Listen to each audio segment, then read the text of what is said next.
Une image de paix retrouvée. C'est le Sinaï du Nord aujourd'hui.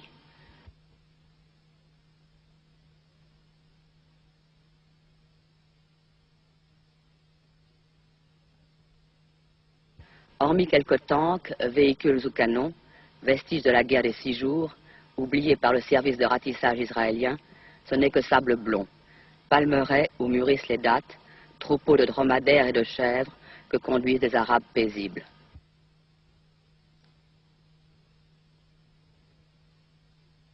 Et près de Romani, un soldat israélien offre du café à l'un des rares habitants du hameau. La Méditerranée est là, toute proche. Tout ce calme n'est qu'apparence. C'est au large de Romani que les Égyptiens ont coulé, samedi dernier, à coups de missiles, le destroyer Eilat, l'une des 2 plus importantes unités de la marine israélienne. 47 morts. Depuis samedi, le Moyen-Orient et le monde retenaient leur souffle. Quelle allait être la riposte israélienne? Nul n'ignorait que cette perte avait causé un véritable traumatisme chez les Israéliens qui, après avoir remporté 3 guerres contre les Arabes, s'estimaient invulnérables.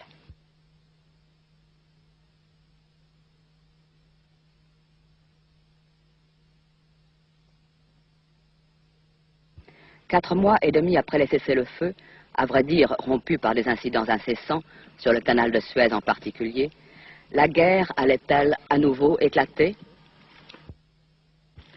Et mardi dernier, c'était la destruction par l'artillerie israélienne des raffineries de la ville de Suez, à l'extrême sud du canal, lorsqu'il débouche sur la mer Rouge. Jérusalem affirme que c'est l'artillerie égyptienne qui a ouvert le feu la première. J'ai à côté de moi un soldat qui était à Port-au-Fik mardi et il va nous expliquer ce qu'il a vu. J'étais dans la maison, alors on a entendu de l'artillerie égyptienne qui sont tirés. Alors moi j'ai reçu un ordre que nous devons aller à notre place où on peut nous tirer.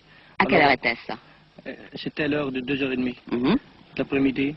Et puis on est resté à notre place. Alors on a vu de l'artillerie égyptienne qui ont tiré de la raffinerie. Alors nous devons nous aussi en tirer. Vous avez tout de suite vu les raffineries éclater. Est-ce que les flammes étaient grandes? Il y a eu beaucoup de fumée, beaucoup de bruit. Vous avez eu peur? Il y avait une grande flamme, il y avait une grande fumée. Montrez-moi jusqu'où ça allait, jusqu'au haut de la montagne? Jusqu'au haut de la montagne, à peu près jusqu'au haut de la montagne. Alors il y avait un grand feu qui était enflammé par l'artillerie du pétrole. Est-ce que vous avez vu les Égyptiens en train d'essayer d'éteindre ou pas? Oui, on a vu des Égyptiens qui ont tiré encore de là-bas. Mais aussitôt que les raffineries ont sauté, est-ce que les Égyptiens ont continué à vous tirer dessus? Évidemment, ils ont continué à tirer sur nous.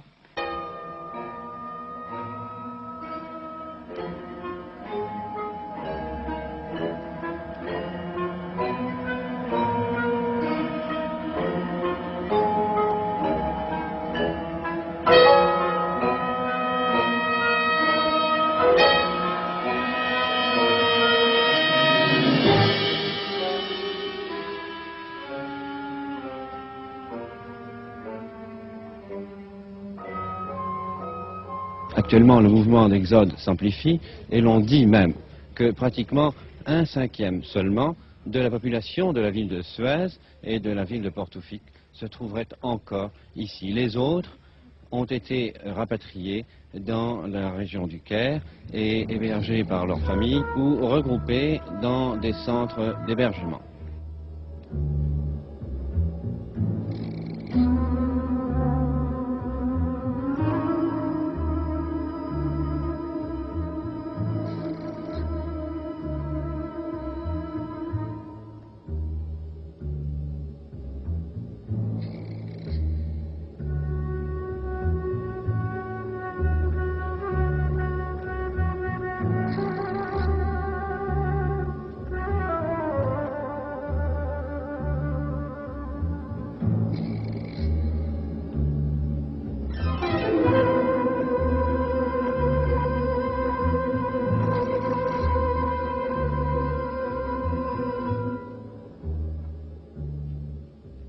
À votre avis, pourquoi est-ce que les gens sont partis?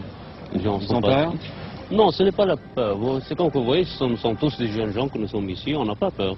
Mais c'est simplement les familles et les enfants. Et puis ils sont en train de bombarder les maisons, dans les rues, dans n'importe quelle place.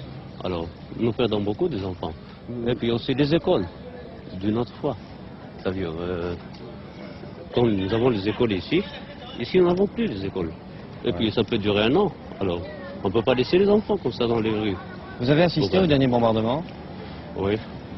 Je n'ai pas perdu un seul. Tout j'étais ici, présent. Au dernier, j'étais au cinéma.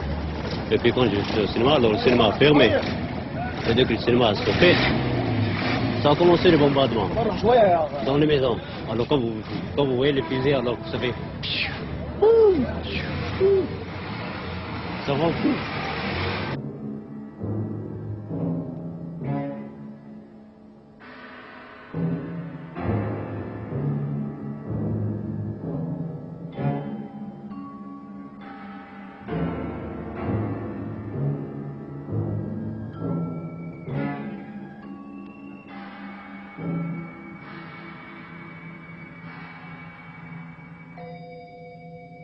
La raffinerie dans laquelle nous nous trouvons actuellement sera indisponible au bas mot pour 2 mois et peut-être même pour 6 mois selon les avis des techniciens que nous avons interrogés. Il y a un autre élément, l'oléoduc qui transportait le pétrole depuis le port de Port-au-Fik jusqu'à ces raffineries que vous voyez aurait été également entièrement détruit par les tirs, les coups au but de l'artillerie israélienne.